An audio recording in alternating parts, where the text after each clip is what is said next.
Si Attorney Mans Carpio ang bana ni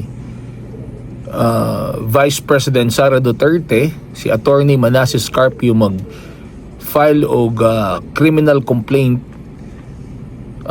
batok sa mga opisyalis sa Bangko Sentral ng Pilipinas, sa Anti-Money Laundering Council o sa pipila ka mga membro sa lower house for the alleged violation of the Anti-Money Laundering Act, Bank Secrecy Law and Data Privacy Act. Kini human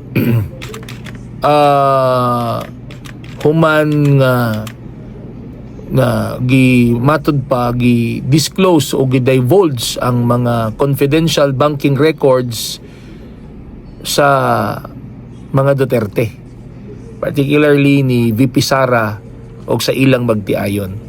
Well, for today's Papa Ardis Info Talk, kana nga mga kagubot ila man na, so dili ta manginlabot ana mga kaistorya. Ang atong panginlabutan ang posible nga mahimong epekto ani nga ang mga confidential bank records sa magtiayon ni Vice President Duterte o ni Attorney Manasseh Carpio na disclose, di ba? Well, mahimong maingon sila nga okay ra nang ma-disclose as long as miagi sa saktong proseso, pero dili nato makontrol ang mahimong impression sa mga bank depositor. Ang akong panglantaw ani, kung madayon gini nga ma-divulge ang mga bank records sa magtiayong Duterte, naipipilaan ni ka mga bank depositor, labi na kini mga dagkong negosyante nga medyo magpanuko or medyo mahadlok nga mag-deposit na sa ilang kwarta sa bangko.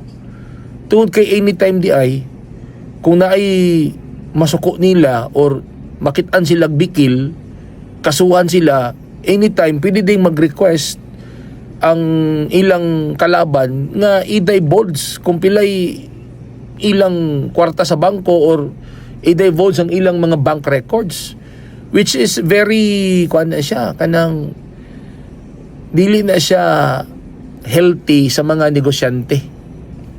And importante ba yagid mga kaistorya nga ang kwarta sa bangko, ang kwarta nato i-deposit sa bangko, kabalo mo nga no, para mudagan ang atong ekonomiya. Kay kung sa bangko mo nato i-deposit ang atong kwarta, kana mangong kwarta nga atong i-deposit sa atong sa bangko, gamiton magunan ilang magunang i-invest, ilang ihimog mga proyekto, ilang ipautang. So meaning to say, ang atong kwarta nga i-deposit sa bangko, mutuyok siya. Muadto siya dito sa pinakaubos. So mudagan ang atong ekonomiya. Ang kahadlok mangudan kung dili na nila i-deposit ang ilang kwartas bangko, kay mahadlok lagi sila aning issue aning mga bank secrecy nga pwede ra day i-request sa korte tapos i-divulge.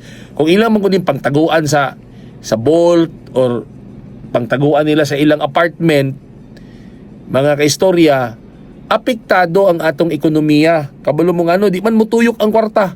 Dito ra man na magpundo sa kwarto, dito ra na magpundo sa maleta, dito ra na magpundo sa asa na nila taguan o asa na nila ibutang, kay wala naman nila gibutang sa bangko, kay mahadlok naman sila nga basin unya og ma-divulge ang ilang bank records. So kana lang, mula na akong nakita nga posible nga mahimong impact aning nahitabo karon sa mga Duterte nga gi-request nga i-divulge ang ilang bank records. Ang audience ani, ang mga nagtan-aw ani mingon nga lah, dili hadlok naman din mag-deposit sa bangko, kay anytime day kapag kanay gusto mo kaso nimo, pwede ra man day na nimo i-divulge imong bank records, di ba?